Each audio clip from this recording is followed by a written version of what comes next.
Jones, eu queria começar justamente com o tema geral do livro, né? Por que refazer um balanço do socialismo no século XX? Isso não é uma coisa empoeirada, que tem que ser deixada para trás, essa história não é uma história feia, que a gente tem que se envergonhar dela. Eu acho que tem duas questões aqui, Pedro, conectadas. Tem uma questão de fundo mais teórico e tem uma questão de prática política nas últimas décadas. Na questão de fundo teórico, é que nenhum movimento político existe enquanto eficácia na sua proposta estratégica se ele não está balizado numa certa análise histórica, né? A análise do que foi fundamenta muito a legitimidade de um movimento, de um projeto político, enquanto sua alternativa de futuro. Então, se você parte do pressuposto de que você não tem uma história a ser reivindicada, que a sua história é basicamente uma história de horror, de morte, de destruição, de tragédia, de fome, de autoritarismo e de repressão, isso reduz de maneira objetiva a eficácia de uma proposta política hoje, né? A gente viu, por exemplo, com o fim da União Soviética, a queda do Muro de Berlim, etc., a tentativa de refundar a legitimidade do marxismo a partir da negação dessa história do século XX e a proposta muito popular nos últimos 30 anos de voltar a Marx, né? Então vamos esquecer tudo que aconteceu no século XX, vamos esquecer Lenin, vamos esquecer Stalin, vamos esquecer Mao, Tito, Fidel Castro, Kim Il-sung, Ho Chi Minh, todas as experiências que aconteceram no século XX, e vamos voltar a Marx e fazer uma nova exegese dos seus textos, não contaminadas pela história do século XX. Veja, isso não faz sentido, porque é isso, eu desconheço na história qualquer movimento político que não seja pautado por uma certa leitura histórica, tanto do país onde se atua, como uma certa leitura histórica da própria proposta política que está ali inscrita, né? Então é muito estranho você chegar para as pessoas e dizer assim, ó, eu tenho a melhor alternativa de futuro para você. Aí alguém pergunta, tá, mas aí qual é a tua história? Qual é a história dessa alternativa de futuro? Não, esquece isso aí, não vamos conversar sobre isso não, essa parte da história deixa de lado. Mas a minha alternativa de futuro é a melhor. Sabe? Do ponto de vista filosófico, isso não faz sentido. O grande pensador comunista francês, o Jean Salem, ele dizia o seguinte, ó, reconstruir o projeto comunista não passa necessariamente por refazer o balanço do século XX, mas, sem refazer esse balanço, a luta para a reconstrução do movimento comunista vai ficar objetivamente muito mais difícil. Isso por um lado. Por outro lado, eu acho que tem uma experiência prática, né? Nos últimos 30 anos, no Brasil e no mundo inteiro, inclusive na Europa Ocidental, nos Estados Unidos, no Canadá, em vários lugares, se tentou muito manter a legitimidade de um projeto político comunista, marxista, socialista, a partir da ideia de negar a reivindicação da história do século XX, aceitar o balanço feito pelos vencedores da Guerra Fria e se sustentar a partir de uma ideia de um socialismo democrático. Então, assim, eu defendo o socialismo, mas não tenho nada a ver com o que aconteceu no século XX, porque o meu socialismo é democrático. Eu sou marxista, mas não tenho nada a ver com o que aconteceu no século XX, porque eu defendo uma volta a Marx, uma nova leitura, uma nova interpretação correta de Marx, não contaminado, por exemplo, pelo leninismo. E aí, veja, essa proposta, essa forma de tentar legitimar o projeto socialista no século XXI, ela tem mais de 30 anos de estrada, percebe? Então já é tempo suficiente para fazer um balanço, já é um adulto, né? Já é uma figura madura. E nos 30 anos de balanço, o que a gente percebe é que isso não deu certo em canto nenhum do mundo, né? Assim, isso não conseguiu produzir uma reorganização da classe trabalhadora em canto nenhum do mundo e muito menos uma revolução. Haja vista, inclusive, que até nos momentos de auge dessas propostas de socialismo democrático, de um socialismo não contaminado pelo marxismo-leninismo e por aí vai, por exemplo, o auge do Syriza na Grécia, do Podemos na Espanha, ou do Democracia Socialista, né, como tendência ali do Partido Democrata nos Estados Unidos, com Bernie Sanders e Ocasio-Cortez, e até, a gente pode olhar para o Brasil, o caso do PSOL, nenhuma dessas experiências deram certo, né? Algumas, inclusive, o Syriza morreu enquanto fosse a política transformadora, e assim, morreu em pouco tempo, né, gente? Foi uma morte, inclusive, vergonhosa. O Podemos, na prática, meio que acabou, inclusive, seu principal líder, o Pablo Iglesias, saiu da política, foi virar comunicador, etc., analista político e tal. A democracia socialista nos Estados Unidos também perdeu todo e qualquer encanto, inclusive com Ocasio Cortez, uma das figuras mais prestigiadas dessa renovação, demonstrando em episódios recentes adesão aos elementos fundamentais da política externa do imperialismo estadunidense. E aqui no Brasil, na prática, né, com nobres e raras exceções, nossos companheiros do PSOL, por exemplo, voltaram para o ninho de berço, né? Estão sobre a órbita do lulismo, defendendo uma política lulista, muitos deles, inclusive, incapazes até de criticar as mais abertas aberrações do lulismo, como a privatização de presídios, a ameaça aos pisos constitucionais da saúde, da educação e o novo teto de gastos, como é um caso de um deputado federal pré-candidato a prefeito de São Paulo. Então, eu acho que a gente já pode fazer um balanço aqui, 30 anos depois dessa tendência de tentar refundar a legitimidade do socialismo, negando enfrentar o século XX enquanto balanço histórico, e nessa ideia de socialismo democrático e volta a Marx, etc. e tal, essas experiências não deram certos, né? Perfeito.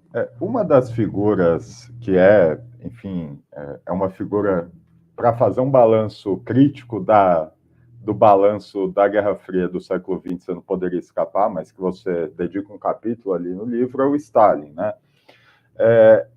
E eu queria perguntar, porque, assim, algumas tradições políticas vão ver ali, já na ascensão do Stalin dentro do Partido Comunista da União Soviética, ali na década de 20, já o começo do fim, né? O começo da queda da União Soviética, que vai se dar lá no final da década de 80, começo da década de 90. Eu queria que você falasse um pouco sobre essa figura. Que leitura você faz do legado do Stalin à frente do governo, mas também sobre a queda da União Soviética? Quer dizer, que fatores você vê para ter tido esse final, afinal, a primeira experiência socialista? Vamos lá, são duas perguntas bem amplas, né? E de maneira. Respondendo de maneira genérica a ambas. Primeiro, sobre a questão do Stalin. Veja, eu acho que a questão central, que me parece para enfrentar a questão do Stalin e do chamado stalinismo, é primeiro a gente recusar a narrativa moralizante e demonizante que foi impressa pelos vencedores da Guerra Fria, né? Pela ideologia dominante liberal imperialista. Dado que essa narrativa histórica, que é corroborada, inclusive, por algumas correntes do marxismo, com alguns pensadores trotskistas, lembro sempre o famoso episódio em que um professor trotskista da USP foi a um programa de televisão do Rony Von e perguntado quem foi o maior ditador do século XX, ele respondeu que o maior ditador do século XX foi Stalin. Veja, não foi Hitler, não foi Mussolini, não foi Leopoldo II da Bélgica, sabe? Não, foi Stalin. Então, assim, sabe? Essas narrativas da Guerra Fria, elas não estão preocupadas com um balanço histórico concreto sério do que foi a primeira experiência de construção do socialismo na história, né? Elas estão preocupadas exclusivamente com demonizar, com moralizar em sentido negativo, com uma negativação total dessa experiência. Então, acho que a gente tem que recusar isso. Acho que a gente não pode partir de um prisma moralizante e histórico para analisar o Stalin. Ao mesmo tempo, não corroboro com a perspectiva de alguns camaradas comunistas que tendem a fazer uma geografia do Stalin, né? Foi um líder perfeito, maravilhoso, implacável, seguidor de Lenin, o continuador do marxismo-leninismo, e todas as críticas são mentiras da CIA. Há ainda hoje, embora em menor medida, aqueles, por exemplo, que defendem que não há críticas a serem feitas ao período Stalin e usam como base da sua compreensão da leitura histórica o livro História do Partido Comunista da União Soviética, que foi escrito pelo Partido Comunista da União Soviética na época do próprio Stalin, com supervisão dele, né?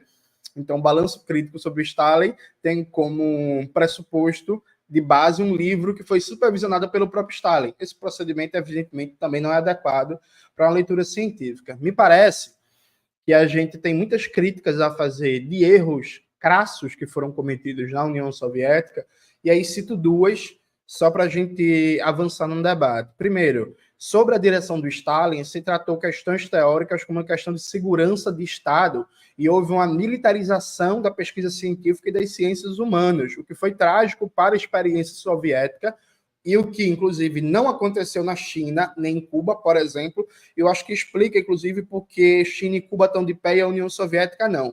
A União Soviética, no período do Stalin, por exemplo, se você discordasse da leitura de direito do Vyshinsky e fosse adepto das teses do Pachucanes, você poderia ser preso e morto por isso, sabe? Esse tipo de militarização das ciências sociais, confundindo o que é a razão de Estado com a autonomia relativa que toda pesquisa científica tem que ter para compreender a realidade, isso empobreceu a capacidade de compreensão dos problemas soviéticos das ciências sociais da União Soviética, a capacidade de formação de lideranças políticas, a capacidade, inclusive, de atração do próprio marxismo soviético. Veja, eu acho que não é coincidência que a gente está falando de um país de mais de 130 milhões de pessoas que viveu mais de 70 anos uma cultura marxista onipresente, mas a gente tem poucos grandes autores soviéticos que passaram para além do século XX.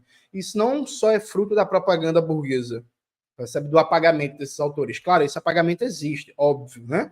Mas é fruto também do empobrecimento do marxismo. O marxismo soviético ele tinha vários problemas, porque no processo com a liderança do Stalin se tratou como questão de segurança nacional, querelas teóricas, sabe? Então esse foi um erro gravíssimo. Aliado a isso, o Stalin, como todo grupo bolchevique, a propósito, mas ele tinha bem pouca simpatia por um debate sobre autogestão operária, né? Havia uma tendência centralista muito grande, e os bolcheviques, inclusive desde Lenin, tendiam a olhar com ótimos olhos coisas como o taylorismo. No raciocínio médio dos bolcheviques, a democracia operária é exercida por meio do partido. Ainda que o Lenin, por exemplo, na polêmica dos sindicatos contra o Bukharin e o Trotsky tivesse defendido a autonomia dos sindicatos e dos comitês de fábrica para a classe trabalhadora se defender do seu próprio Estado operário, na construção socialista dos próprios bolcheviques, nunca se pensou em mecanismos de democracia direta, de poder popular de maneira sistemática, de tal ponto que o papel do Estado, aliás, o papel do Partido Revolucionário no controle desse Estado proletário fosse só um dos canais, o principal, com certeza, mas um dos canais que a classe trabalhadora ia exercer diretamente a governança do seu Estado.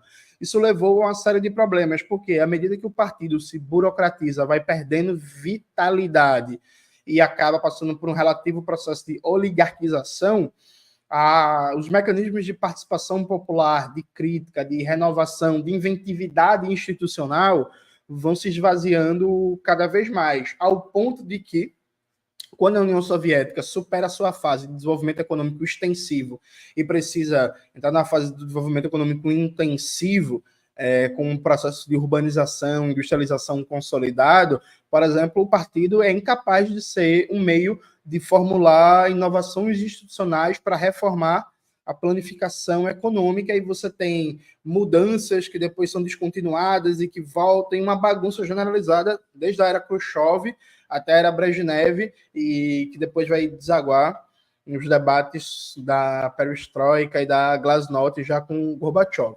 Então, eu destacaria, por exemplo, esses dois erros fundamentais, né? A gente poderia pensar em outros vários, mas o fato concreto é que o Stalin precisa ser pensado como uma liderança política do movimento comunista, porque ele foi isso. E a gente fazer um debate sério e materialista sobre os erros e acertos, não só focado na individualidade dele, né? Inserindo aquela individualidade no papel de líder dentro de um contexto histórico concreto de luta de classes no plano da União Soviética e do cenário geopolítico internacional.